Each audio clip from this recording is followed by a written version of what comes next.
퀴즈에서 자주 나오는 거 얘기를 좀 해보려고 하는데요. 맨 첫 번째 보면은 비판적인 듣기 한번 찾아볼까요? 저번에 반언어, 준언어 이야기했었고 비판적 듣기는 필기가 안 돼 있죠. 비판적 듣기부터 보도록 할게요. 자, 비판적 듣기는 여기서 타당성이라고 하는 걸 옆에 적어볼게요. 이치에 맞는 성질이에요. 그래서 예를 들어서 우리 남녀를 차별하자 이런 만약에 주장이 있다라고 한다면은 그거는 이제 우리 타당성이 떨어지는 거겠죠, 그렇죠? 일반적으로 생각하는 이치에 맞아 떨어져야 돼요. 그 다음에 공정성이라고 하는 개념이 있는데 공정성은 어느 한쪽에 치우치지 않는 성질이에요.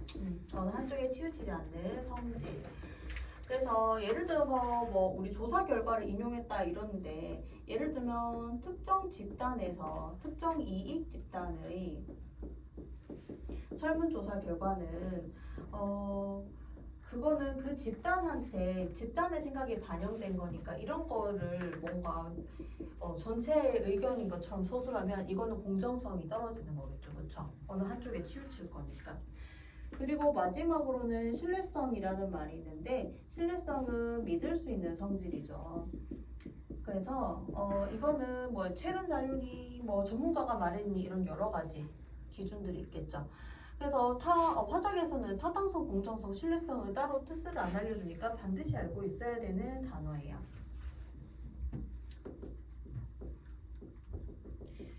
그리고 효용성이라고 하는 것은 우리 약이 효과가 있니? 라고 할 때 효험이 있니? 할 때 그때 효거든요. 그래서 효용성이라고 하는 것은 좋은 것, 좋은 성질. 그리고 여기 유용성이라고 하는 것은 이게 유용한 자료니? 라고 했을 때 도움이 되는 성질. 비슷하죠? 그러니까 크게 보자면 효용성 좋은 말이고 유용성 좋은 말이다 생각해 주시면 돼요. 자, 유용성이 있고 효용성이 있으면 좋은 것이죠.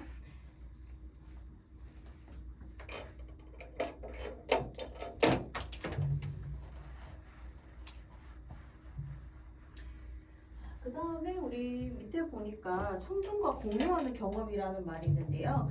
이때는 화자도 그 경험을 해야 되고 듣는 사람도 동시에 경험해야 되는 거죠. 그렇죠?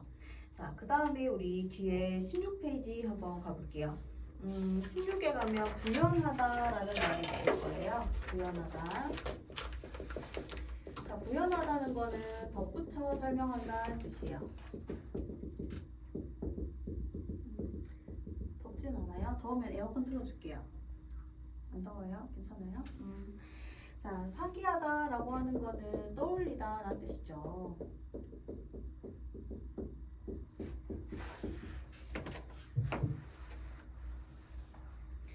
그리고 재진술이라고 하는 것은 다시 진술하다 그런 뜻이야.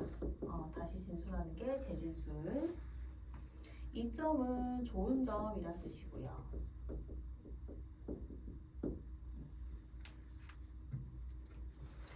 그리고 듣는 이의 태도 유용성 점검하는 거는 이제 도움이 되는 성질이죠. 그렇죠? 도움이 되는 성질이 있는지 점검하는 게 유용성 점검이 되는 것이죠. 펜 안 나와서 색깔을 좀 바꿔볼게요. 토의가 토의와 토론이 있는데 토의의 정의는 뭐냐면은 문제 해결을 위한 말하기예요. 그래서 어떤 것을 거기 예라고 적고 우리 2학기 소풍 장소를 어디로 할 것인가. 그러면은 소풍 장소라고 하는 것이 문제의 상황이고 그것을 해결하기 위해서 여러 사람이 이야기를 하는데 찬반은 아니죠, 그렇죠? 자, 근데 이거랑은 다르게 토론이라고 하는 것은 어떤 문제에 대한 찬반이 갈리는 것이죠.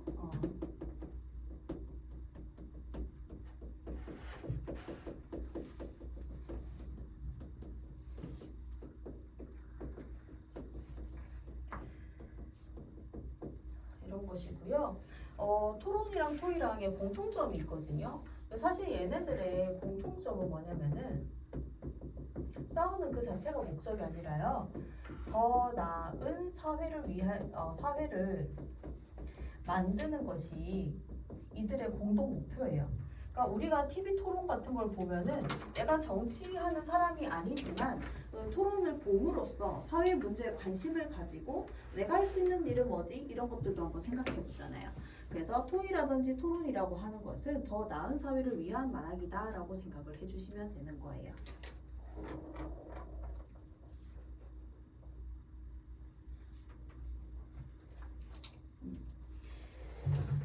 다음에 한번 볼게요. 자, 토론 주제 서술 방식은요. 반드시 긍정문으로 서술해요. 사형제를 폐지해야 한다라고 돼 있죠. 폐지해야 한다라고 돼 있잖아요. 하지 말아야 된다가 아니라 한다라고 했죠. 이게 긍정문으로 서술한 거예요. 긍정문으로 서술. 자, 그러면은 입증의 책임이 있죠. 입증이라고 하는 거는 자기 주장이 타당한 거를 증명을 해내야 되거든요. 자, 그러면은 입증의 책임을 적어볼게요. 입증의 책임이라고 하는 것은 거기 정의에 자신의 주장이 타당한 것을 증명하는 것이 입증의 책임이라고 하는 거예요.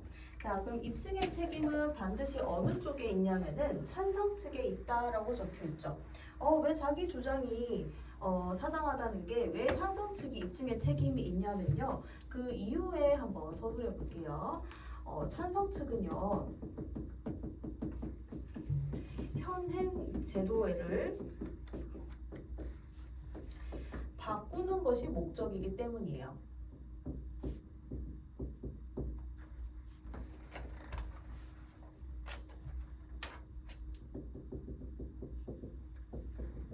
그래서요. 지금 사형제를 폐지해야 한다라는 아까 예시문이 있었잖아요. 사형제. 그럼 지금은 뭐예요? 지금 현행은 뭐예요?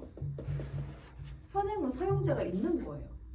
근데 찬성 측에서는 그걸 없애야 된다는 주장이잖아요. 현행 제도를 바꾸는 것이 찬성 측의 주장인 것이죠. 그렇죠? 우리나라 사형제 있어요. 그래서 사형이라고 판결 내리면 그 사람에 대해서 사형을 할 때는 여러 사람 사인이 있어야 되고 대통령 사인까지 있어야 돼요. 왜냐하면 사람의 목숨을 끊는 거라서. 근데 대통령들이 사인하면 그 사람 죽잖아요. 그럼 대통령이 죄책감 가지잖아요. 자기가 사람 죽인 것 같이. 그래서 대통령들이 자꾸 사인 안 하고 미룬대요. 그래서 지금 사형이 몇십 년 동안 지금 진행된 적이 없어요. 무기징역처럼 된 거죠. 자, 그러면 됐고요. 자, 우리 관련 용어 찬성이니 반대니 입론이니 반대니 반대 신문이니 이런 말들이 있어요. 자, 그러면 찬성부터 거기 밑에 보면 반대 신문이니 이런 것들 있죠. 내신 같으면 이 구절 이게 줄쳐놓고 이거 반대 신문이야 입론이야 맞춰봐 이렇게 하거든요. 자, 수능에서 그게 중요한 게 아니에요. 저게 뭐 엮어가지고 자, 요게 어떻게 물어보냐면요. 선지에서 이렇게 물어봐요. 어떤 측에 어떤 벗에 대해서 묻는 거예요.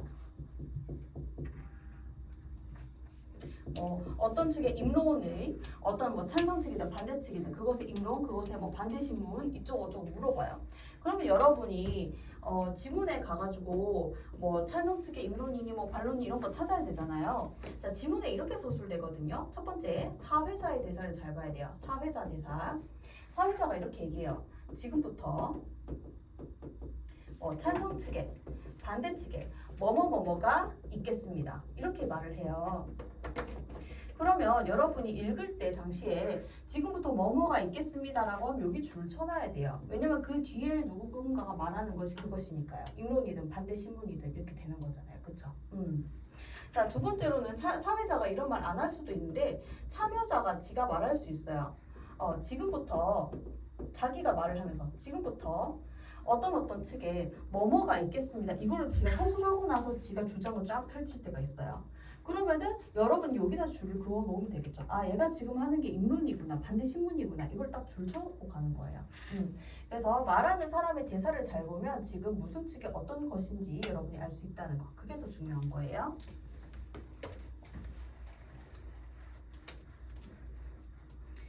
자, 그리고 밑에 보면은 협상이 있죠. 자, 자, 협상이라고 하는 것은 여러분 알고 있듯이 서로 이제 주장이 대립될 때 양측의 주장이 대립될 때 할 수 있는 것이 대립될 때 중간 지점을 찾기 위한 것이 바로 협상이라고 할 수가 있죠. 자, 그러면은 절충안이라고 하는 것이 말이 있어요. 절충안이라고 하는 것은 한마디로 중간 지점이라고 생각을 해주세요. 중간 지점. 그리고 거기 여백에다 한번 그림을 그려볼게요. 자, A와 B가 지금 서로 다투고 있는데 어떤 하나의 절충안을 내야 되거든요. 절충안. 절충안을 내려면요. A의 주장이 반영돼야 돼요. B의 주장도 반영이 돼야 돼요. 근데 각각의 주장이 서로 대립하고 있기 때문에 A가 일부는 양보를 해야 되고요. B도 일부는 양보를 해야 돼요. 양쪽이 서로 자기의 주장을 반영하면서 동시에 양보도 하는 것이 이게 바로 절충안이 되는 것이죠. 자, 그리고 기대 효과는 뭐 기대되는 효과고 재진술은 아까 이야기했었잖아요. 그쵸? 다시 진술하는 거. 자, 그리고 뒤에 한번 가볼게요. 자, 뒤에 가면은 우리 장문에 대해서 나와요. 장문에 대해서 나오는데 뭐 문헌 자료는 뭐 글 이런 거, 뭐 책이라든지 이런 거, 신문 이런 것들인데, 자, 맨 밑에 보면은 항목화를 볼게요. 항목화. 항목화라는 말 찾아볼까요? 자, 이거는 표로 제시하는 걸 돼요. 예를 들어서 여기에서 뭐 이렇게 A가 있고 B가 있으면 얘 장점은 뭐야, 단점은 뭐야, 뭐 비고사항은 뭐야, 이런 식으로 이런 것들이 항목화하여 제시라는 성질을 쓸 수 있어요. 18페이지 맨 밑에 항목화하여 제시가 있거든요.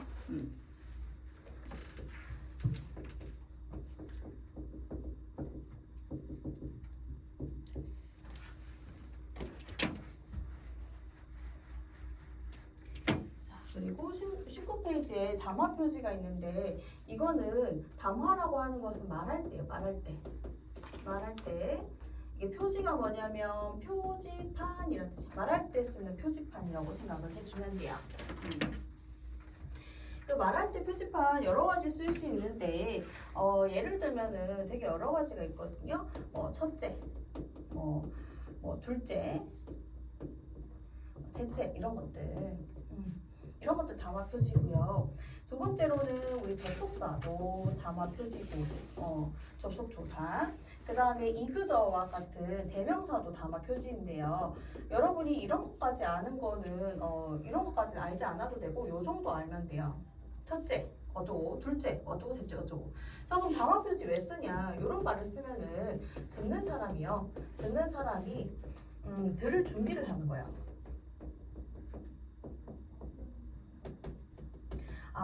지금부터 중요한 얘기 전개되겠구나. 지금부터 앞에 얘기 끝나고 다른 얘기 하겠구나. 이런 말을 듣는 준비가 된단 말이에요. 그래서 표지판, 말할 때 표지판을 세운다는 거 여러분 알면 되고요. 자, 요거 필기 다 끝난 학생들은 앞으로 가서 독서 한번 찾아볼게요. 독서는 26페이지로 갈게요. 26페이지 앞으로 쭉 가서 26을 펼쳐줄게요.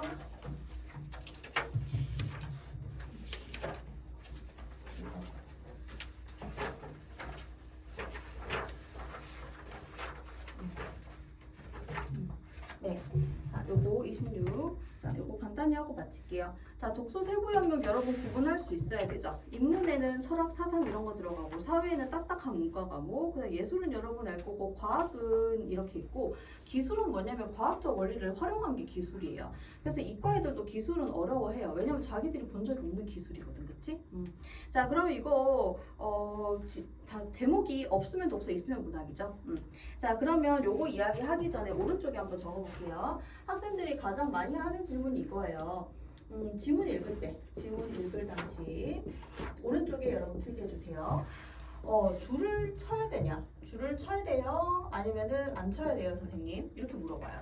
그리고 줄을 칠 때는 선생님마다 너무 다르게 가르치는데 줄을 A 방식으로 해야 되나요? 아니면은 B 방식으로 줄 그어야 되나요? 선생님마다 줄 긋는 방식이 너무 다르다. 누구는 메모하라고 하고 어떻게 해야 되느냐 그 이야기를 해요.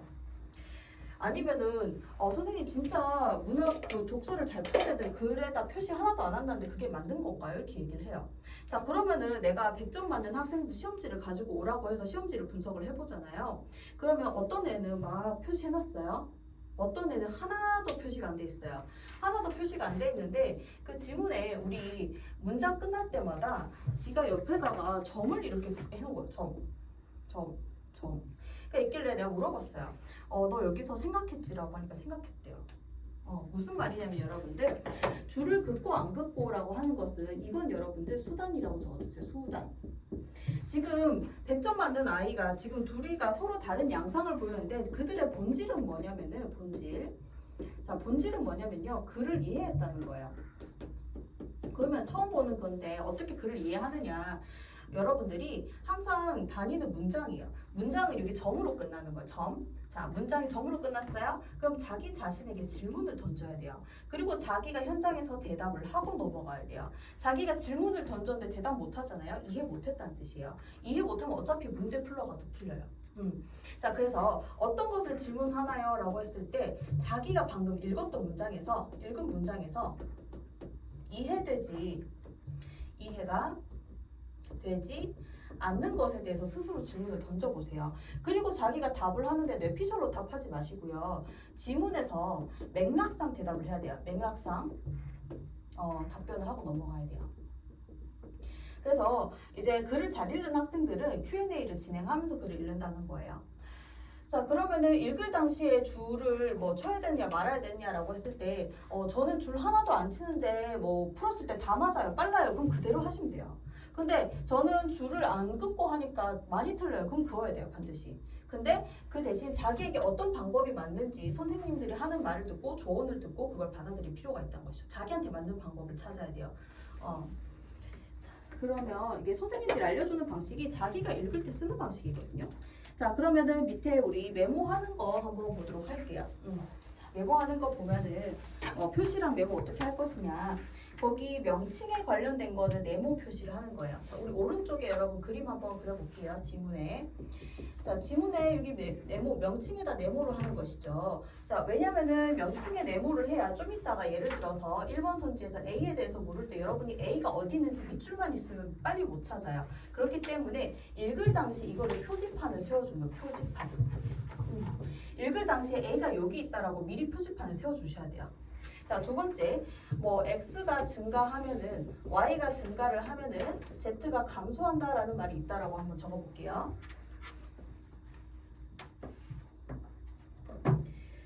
그러면 이 말이 있으면 여러분이 이렇게 표시하면 돼요. x 증가하면은 y가 증가하면은 z는 감소하거나 지문에 표시하면 돼요. 왜냐면 좀 이따 선지에서 뭐를 묻냐면은 x가 감소할 때 나머지 어떻게 되니 이걸 물어본단 말이에요. 그럼 여러분 어떻게 생각하면 될까요? 얘를 뒤집으면 되지 않을까요? x가 감소하면 y가 어떻게 되겠어요? y도 감소하고 z는 어떻게 될까요? 증가하겠죠. 이렇게 뒤집으면 되잖아요. 그렇죠? 자, 그 다음에 우리 부등호가 나올 때가 있어요. 자, x는 y보다 작다라는 말을 하면은요, 여러분이 여기에다가 이렇게 놓으면 돼요. 이렇게 놓으면 돼요. 자, 그 다음에 대비 대응은 좀 이따 이야기하고요. 그 다음에 과정과 관련된 얘기. 이것 때문에 기술 푸는데 과학 푸는데 어려운 거예요. 뭐 다음에 뭐 다음에 뭐 다음에 뭐 이렇게 되잖아요. 그쵸? 자, 그러면은 한번 적어볼게요. A 다음에 B가 펼쳐지고 B 다음에는 C가 펼쳐진다. 이런 식으로 서술돼 있다라고 해볼게요. 자, 첫 번째 여러분이 시도해봐야 될 거는 과정과 관련된 거 나오면요. 맨 처음에는 그 지문 위에다 이거 화살표 표시를 해주시면 돼요. 그리고 이거 여러 번 외울 수 있어요. 한 번 보고 암기 안 돼요, 절대로. 그러니까 이거는 표시를 해놓고 좀 이따 물으면 빨리 와서 찾아야겠다 그 생각 해주시면 돼요. 자, 두 번째 과정과 관련돼서 이거를 시도를 해봤는데 이걸로 도저히 안 될 때가 있거든요. 시도해봤는데 안 된다. 그런 메모 하셔야 돼요. 근데 메모를 되게 간략하게 하셔야 돼요. 이게 비타민 K 지문 중에서 어떤 특정 문단이 굉장히 복잡한 문단이 있었거든요. 이거 화살표로 통하지 않는 문단이에요. 그건 메모하셔야 돼요. 자, 그러면 메모를 하는데 이거 다 옮겨 적을 시간이 없잖아요. 메모는 항상 최소화해야 되기 때문에 어떻게 하면 되냐면 여기 한번 적어볼게요. 좀 띄워서 Q에서 분비되는 W는 Y에 위치하는 Z에 영향을 주고 이런 문장이 있다라고 해볼게요. 그러면 여기에서 지금 중요한 거는요 뭐냐면요 여기는 괄호를 처리하세요. 어디에서 분비되고 어디에 위치하고 이거는 괄호 처리해주시고요. 이거를 메모를 할 때는 이런 식으로 메모를 하는 거죠. W는 Z한테 영향을 준다. 이거만 메모하시면 되는 거예요. 메모하시고 어디에서 분비되고 어디에서 위치하는지 여기다 표시만 해놓고 좀 이따 지문에서 물어보면 선지에서 물어보면 와서 찾으면 되잖아요. 어디에서 분비된 이거 적을 시간이 없단 말이에요. 그래서 이렇게 생각을 해주시고 그래서 과정과 관련된 거 나오면 너무 스트레스 받지 마세요. 표시하고 넘어가면 되니까. 자 그리고 우리 식과 관련된 거가 있어요. 이거는 반드시 메모를 하셔야 되는데 예를 들어서 x를 y로 나누면 q가 된대요. 자 그러면 이런 말이 있으면 여러분 옆에 가서 메모를 하는 거예요. x를 y로 나누면 q가 된다. 이거를 메모하시는 거예요. 그러면 좀 이따가 이게 지금 간단한 식이지만 사실은 복잡한 식이 나올 수 있거든요. 그럼 복잡한 식 나오면 그걸 써놓고 좀 이따 보기에서 물어보면 y가 증가될 때 어떻게 되는지 물어볼 거예요. y 증가되면 어떻게 돼요? 분모가 커지니까 q는 감소하겠죠. 그리고 x가 증가하면 어떻게 될까요? x가 증가하면 분자가 커지면 q가 증가하잖아요. 그렇죠? 여기 좀 이따 숫자 집어넣으면 되기 때문에 반드시 식으로 쓸 수 있는 걸 식으로 써 놓으라는 거예요. 자 그럼 여기까지가 이제 일반적으로 여러분 들어봤을 법한 이야기고요. 자 요거 이야기하고 이제 좀 마무리하려고 하는데 대비 대응 얘기를 좀 할게요. 27페이지로 한번 가볼게요. 자 27페이지 가면은 요게 지문 있죠. 자 지문에 지금 보니까 A, B, C, D, E가 있어요. 자 그러면은 여러분 요거 겉으로 봤을 때 다르지만 같은 거니까 여기 연결해 볼게요. 겉으로 봤을 때 A, B, C 다르게 서술된 것 같은데 사실 같은 거일 수 있어요. 내용을 따져보면. 그리고 D랑 E랑 같아요. 그러면은 C랑 D랑 다르다고 해볼게요. 그럼 내가 여러분에게 물어볼게요. A랑 E는 같아요, 달라요? A랑 E는? 다르죠. 자 그래서 첫 번째 우리 지문 내에서 대비와 대응과 같은 거랑 다른 거가 있다는 것이죠. 자 그리고 우리 보기를 볼게요. 자 보기에 뭔가가 서술이 되어 있는데 여기에서 Q라고 서술되고 여기 Z라고 서술돼 있어요. 자 지문에 Q랑 Z 안 나오지만 맥락상 따졌을 때 얘랑 얘랑 같고 얘랑 얘랑 같다라고 한번 해볼게요. 그럼 Q랑 Z는 같아요, 달라요? Q랑 Z도 다르죠. 그래서 자, 두 번째 알려주고 싶은 점은 지문과 보기 간의 대비 대응이 되더라. 지문과 보기도 대응이 되고 대비가 되는 거 있다. 자, 그 다음에 또 세 번째는 뭐냐면은 Q는 밑줄입니다라고 서술됐을 때 Q는 밑줄입니다. 똑같이 서술됐어요. 맥락상. 그러면은 대응되면은 맞는 선지예요. 자, 근데 Q는 밑줄입니다라고 했는데 Q는 물결입니다라고 서술돼 있어요. 대비되게 서술했네. 그럼 틀린 선지가 되는 것이죠. 그래서 여러분에게 알려주고 싶은 점은 보기와 선지 간에도 대응과 대비가 되더라. 그래서 요런 독해를 보고 유기적 독해라고 해요. 나는 글을 읽을 때 이렇게 읽어요. 유기적 독해. 그래서 나랑 비슷한 독해 방법을 쓰는 선생님은 그 대성마임에게 김승민 선생님, 정성민 선생님이 유기적 독해를 해요. 무슨 말이냐면 모든 지문의 모든 내용들은 다 연결돼 있다는 뜻이에요. 연결돼 있다는 뜻이고 위에 읽었던 걸 자꾸 끌어와서 또다시 생각하고 연결 짓는 거예요. 자 그러면은 지문 하나 실제로 한번 해보고 마칠게요. 자 지문에 가서 뒤에 쭉 넘기면은 34페이지로 가볼게요. 인문지문. 특히 인문지문의 대비 대응이 잘 돼요, 여러분들. 자, 34페이지에 가서 우리 아도르노 지문 보도록 할게요. 자, 어렵진 않고. 자, 여기 대중예술이 나온다고 그렇죠? 맨 첫 번째. 명칭이니까 지금 내용을 해놨고요. 자, 대중예술 관련해서 아도르노는 이윤 극대화를 위한 상품으로 전락했다라고 돼 있죠. 자, 요거 매칭 한번 해볼게요. 대중예술에 대해서 이렇게 평가를 하고 있고요. 예술의 본질을 상실했다라고 이야기하고 있어요. 이렇게 매칭해볼게요. 자, 현대사회 부조리를 은폐하고 있다라고 하고 있어요. 되게 안 좋게 서술했네요. 그쵸? 매칭해 주시고.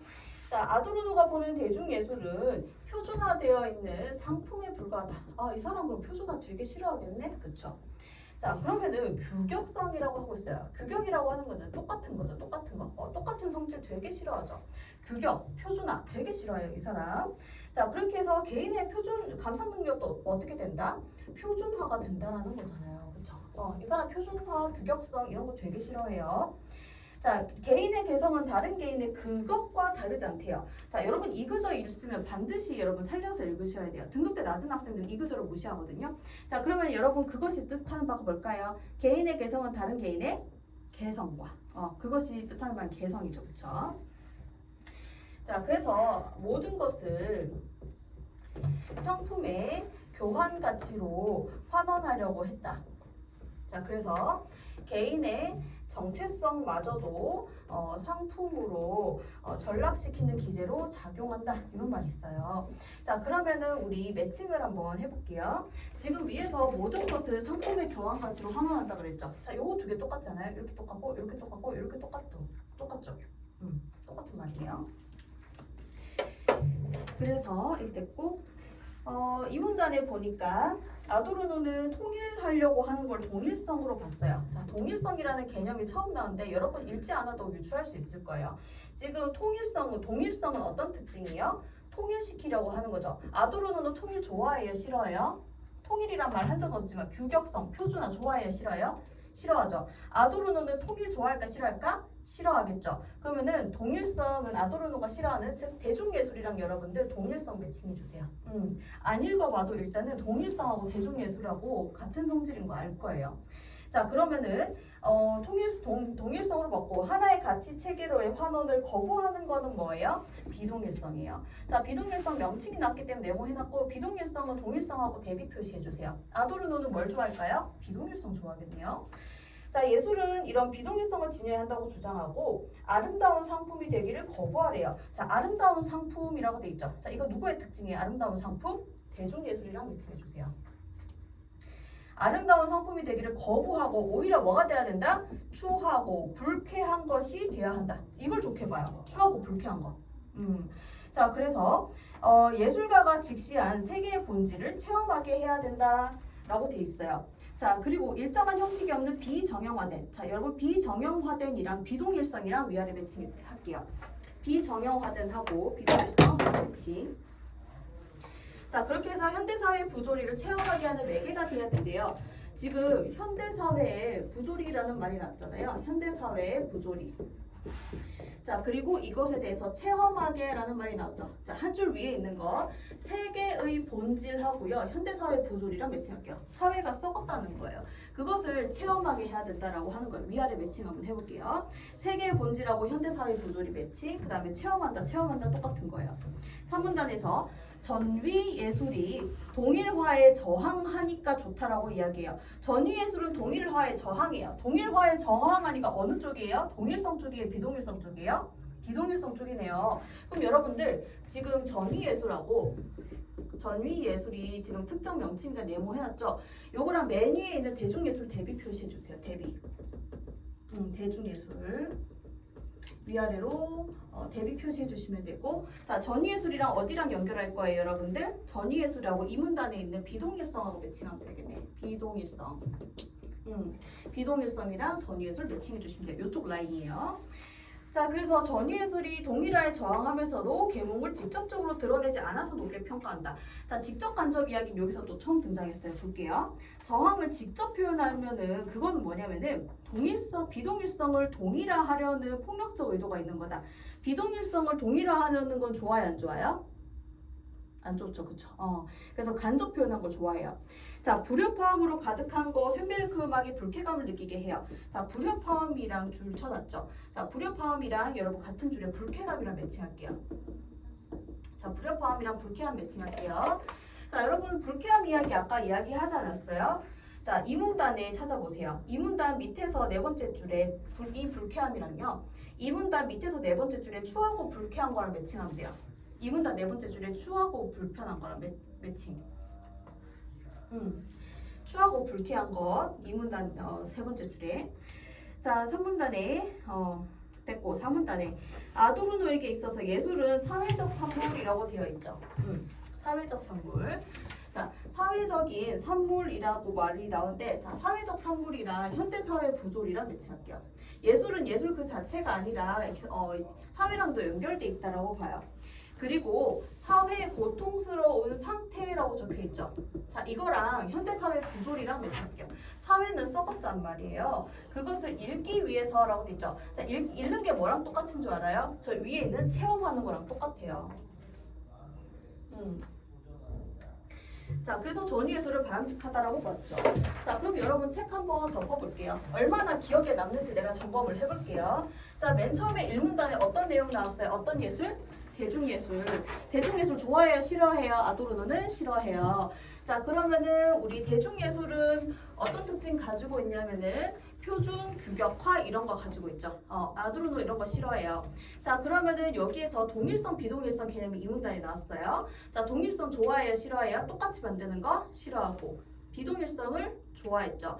자, 아도르노는 쇤베르크 음악이 전위예술이라고 했는데 전위예술은 대중예술 쪽이에요? 아니면은 동일성 쪽이에요? 비동일성 쪽이에요?